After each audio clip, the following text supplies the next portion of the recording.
Baik, assalamualaikum warahmatullahi wabarakatuh. Perkenalkan, nama saya Asbiul Mustafa Ahmad, dari Prodi Pendidikan Agama Islam, yang dimana saya kelas 4 CPAI. Di sini saya akan menjawab pertanyaan dan atau soal UAS dari materi dari mata kuliah Filsafat Pendidikan Islam. Ya, yang pertama itu demokratisasi, yang dimana pendidikan dalam PAI di sekolah umum dan tantangan di era digital ini, yang dimana menurut analisis saya itu demokratisasi pendidikan itu bukan sekedar memberikan akses, dimana yang di sekolah yang sama seperti semisal di sekolah yang SD ini dari SD ini, tidak, dari saya itu melainkan itu menciptakan ruang belajar. Mau sekolah manapun kita harus menciptakan ruang belajar yang nyaman, secara inklusif, menghargai keberagamannya, dan menempatkan siswa sebagai subjek. Dalam konteks ini, di sekolah umum ataupun di sekolah khusus, yang dimana melatar belakang sosiokultural siswa sangat heterogen, yang dimana prinsip ini diterapkan melalui 3 aspek, yaitu keadilan dan kesetaraan akses dialogis, inklusivitas kurikulum tersembunyi, sama penghargaan pluralitas mazhab. Yang keadilan dan kesetaraan akses dialogis ini yaitu PAI tidak diajarkan secara doktrin satu arah, yang dimana guru memfasilitasi ruang diskusi di mana siswa bebas berpendapat, bertanya, ataupun yang lainnya, yang dimana mengeksplorasi pemahaman keagamaan mereka tanpa takut dimarahi, dihakimi, di apapun itu, dihukum ke. Yang kedua itu inklusivitas kurikulum hidden game, inklusivitas kurikulum tersembunyi, yang dimana mengakui bahwa siswa memiliki tingkat pemahaman dan pengalaman agama yang berbeda. PAI yang demokratis ini memberikan ruang bagi siswa yang slow learner dalam membaca Al-Quran atau memahami fikih untuk berkembang sesuai ritme tanpa marginalisasi. Yang ketiga itu ada penghargaan terhadap pluralitas mazhab. Guru PAI di sekolah umum harus bersikap yang dimana kita harus netral. Kalaupun ada yang Kristen, Protestan, atau yang lainnya, sebagai guru PAI di sekolah umum itu harus yang namanya mentoleransikan gimana caranya untuk tidak sakit hati atau tidak tersinggung, atau juga kita bisa cuma memperkenalkan keagamaan kita yang dimana menurut pandangan fikih yang secara objektif, bukan yang dimana memaksakan satu mazhab tertentu yang dianut oleh guru. Dari evaluasi tantangan era digital ini perlu yang namanya adanya polarisasi dan ruang gema, yang soal media cenderung menyajikan konten keagamaan ekstrim atau insan keterlibatan engagementnya. Yang kedua itu otoritas keagamaan yang bergeser. Guru PAI di kelas itu bukan satu-satunya kebenaran gitu. Ada tantangannya juga. Tantangannya itu adalah ketika siswa lebih mempercayai influencer hijrah di media sosial yang sering kali menyederhanakan hukum agama dibanding proses penanganan kritis yang diajarkan di sekolah. Jadi kebanyakan di era digital ini banyak yang menyimpang soal agama.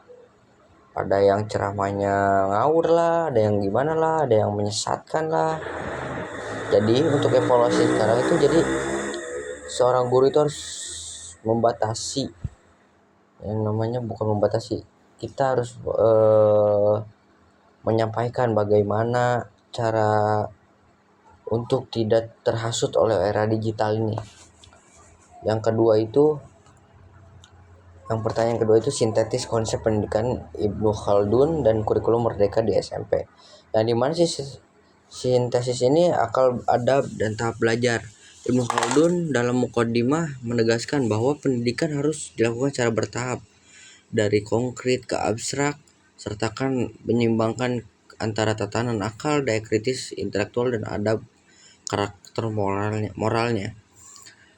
Dalam konsep ini sejalan dalam kurikulum merdeka, khususnya pada prinsip teaching at the right level yang menyesuaikan fase perkembangan siswa serta fokus pada pembentukan yang dimana profil pelajar Pancasila yang berakhlak mulia. Nah, rancangan pembelajaran di PAI di kelas menengah pertama ini atau disebut SMP ini, perkembangan kognitifnya ada beberapa, yaitu tujuan pembelajarannya apa dulu. Siswa dapat memahami konsep kepedulian sosial dalam Islam seperti zakat, infak, sedekah, dan mengaktualisasikannya dalam kehidupannya. Langkah pembelajaran bertahapnya itu tadi menurut Ibnu Khaldun itu dalam kurikulum merdeka, diterapkan dalam kurikulum merdeka itu ada 3, yang dimana tahap asumsi dasar konkret, yang dimana guru memantik diskusi dengan menampilkan video realistis kemiskinan di sekitar sekolah. Siswa untuk belajar untuk berpikir secara kritis, mengapa kesenjangan itu terjadi, kayak gitu. Yang kedua itu tahap pendalaman, yang dimana abstrak lah. Siswa mengeksplorasi teks Al-Quran dan hadis tentang kewajiban zakat, keutamaan sedekah melalui yang dimana guru harus melalui metode problem based learning. Yang ketiga itu tahap internalisasi, yang dimana adab atau aksi melalui proyek penguatan profil pelajar Pancasila. Siswa yang dimana merancang kotak amal kreatif atau bazar sembako misal untuk warga sekolah membutuhkan. Nah, di sini itu ada adab, empati, dan kepedulian dipraktikkan langsung. Yang ketiga itu integrasi ilmu agama sains Kiai Haji Ahmad Dahlan dan desain gambar dan desainnya. Evaluasi relevansi terhadap dekadensi moralnya. Pandangan menurut Kiai Haji Ahmad Dahlan ini tentang integrasi sains dan agama sangat krusial, yang dimana mengatasi dekadensi moral seperti perundungan siber, kecanduan pornografi, hingga tawuran.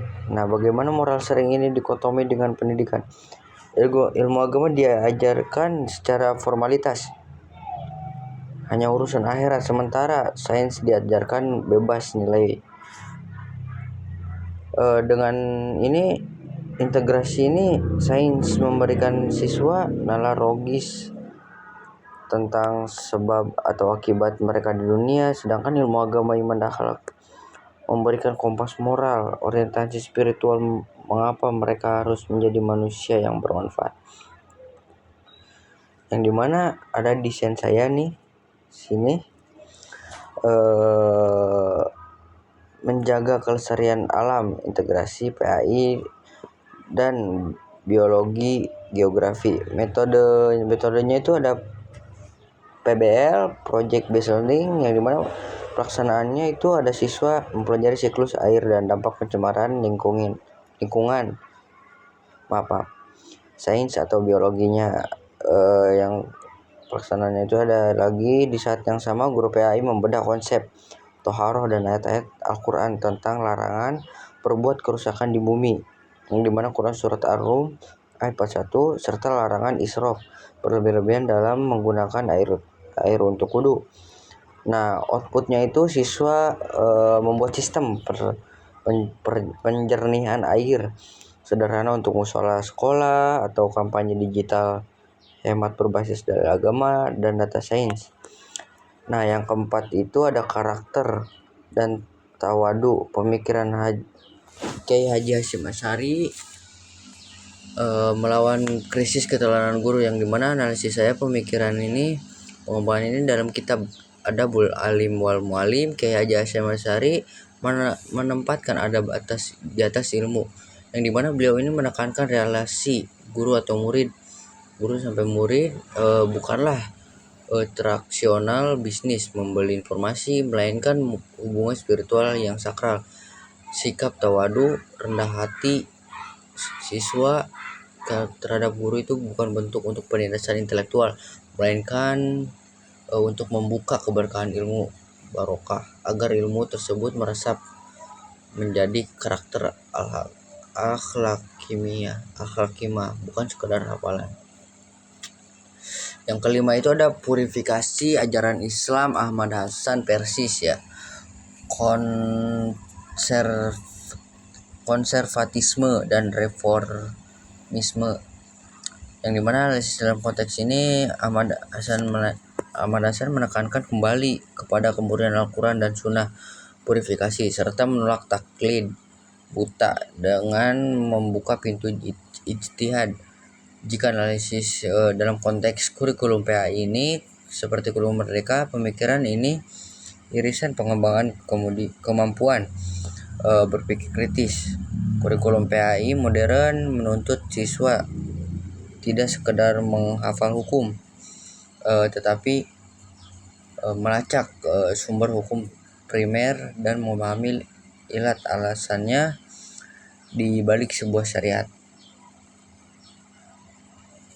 Yang keenam itu ada ontologi, epistemologi, dan aksiologi sebagai landasan visi misi prodi PAI, yang dimana ada hubungan tiga pilar ini, yang dimana ontologi PAI ini hakikat apa yang dipelajari, yaitu manusia sebagai hamba dan khalifah serta Allah sebagai pusat kebenarannya. Epistemologi PAI ini bagaimana ilmu itu diperoleh, tidak hanya lewat empiris dan rasional, tetapi juga lewat wahyu atau yang bisa disebut lewat Al-Quran dan Sunnah, serta intuisi atau ilham. Aksiologinya itu untuk apa ilmu itu digunakan, nilai kegunaannya mengacu kepada pembentukan akhlak qorimah, keselamatan dunia akhirat, dan perwujudan rahmatan lil alamin. Dan dimana perumusan visi misi ini, visinya itu menjadi program studi yang unggul tingkat internasional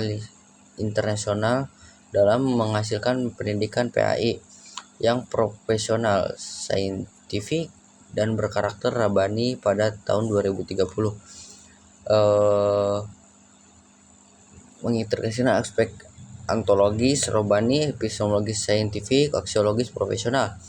Misinya itu yang ke-1 menyelenggarakan pendidikan PAI dengan mengintegrasikan pendekatan kewahyuan, rasionalitas, dan empiris landasan epistemologi. Yang kedua itu membentukkan akademis PAI yang memahami hakikat manusia dan ketauhidan secara utuh, landasan ontologisnya. Yang ketiga itu melaksanakan pengabdian masyarakat guna mengaktualisasikan nilai Islam rahmatan lil alamin dalam mengatasi krisis moral sosial, landasan aksiologis. Yang ketujuh ada konsep ta'dim. Syekh Naqib Al-Atos melawan tujuan pendidikan nasional dan aplikasi RPP, yang dimana konsep ta'dim dan tujuan pendidikan nasional ini Syekh Naqib Al-Atos mengkritik tarbiyah, pengasuhan, dan talim pengajaran, lalu menaruhkan ta'dim, penanaman adab. Adab di sini bukan sekedar sopan santun, melainkan pengenalan dan pengakuan terhadap tempat yang tepat bagi segala sesuatu dalam tatanan wujud, termasuk pengakuan terhadap posisi yang dimana Tuhan kita Allah sebagai Tuhan dan Nabi sebagai teladannya.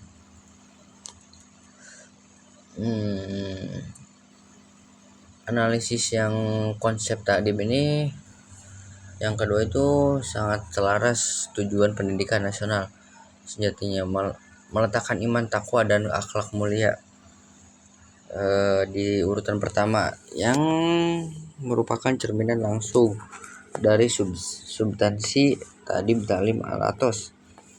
Penerapan penyusunan RPPPI ini, yang pertama komponen inti tujuannya, yang kedua itu langkah pembelajarannya, yang ketiga aspek penilaiannya. Nah, yang terakhir soal yang ke-8 Model pembelajaran interdisipliner PAI dan ilmu sosial perspektif Islam Ismail Raji Al-Faruq. Maaf. Islam Raji Al-Faruq ini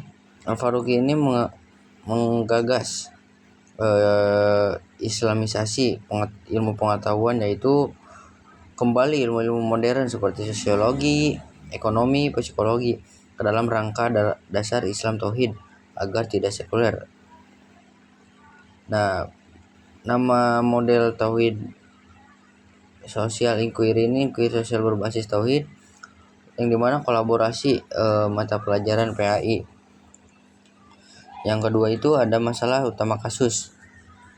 Nah, langkah-langkahnya yang dimana yang analisis fenomena perspektif ekonomi. Siswa bekerja dan berkelompok menganalisis data ekonomi, mengapa pinjol ilegal marak, bagaimana sistem bunga di bank menjerat nasabah secara matematis, dan apa dampaknya gitu terhadap daya beli serta inflasi mikronya. Yang kedua itu kritik dan etis perspektif PAI. Guru PAI mengarahkan siswa teks hukum Islam mengenai riba, gharar, dan juga zulm. Siswa membandingkan dampak psikososial korban pinjol dengan larangan riba, yaitu dalam Quran surah Al-Baqarah ayat 273 Sintesis yang ketiga itu sintesis dan solusi integratif. Siswa merumuskan solusi komprehensif. Mereka tidak hanya memberikan solusi ekonomi sekuler seperti restrukturisasi utang, tetapi juga mengintegrasikan solusi islamisasi ekonomi. Nah, cukup sekian jawaban dari saya. Wassalamualaikum warahmatullahi wabarakatuh.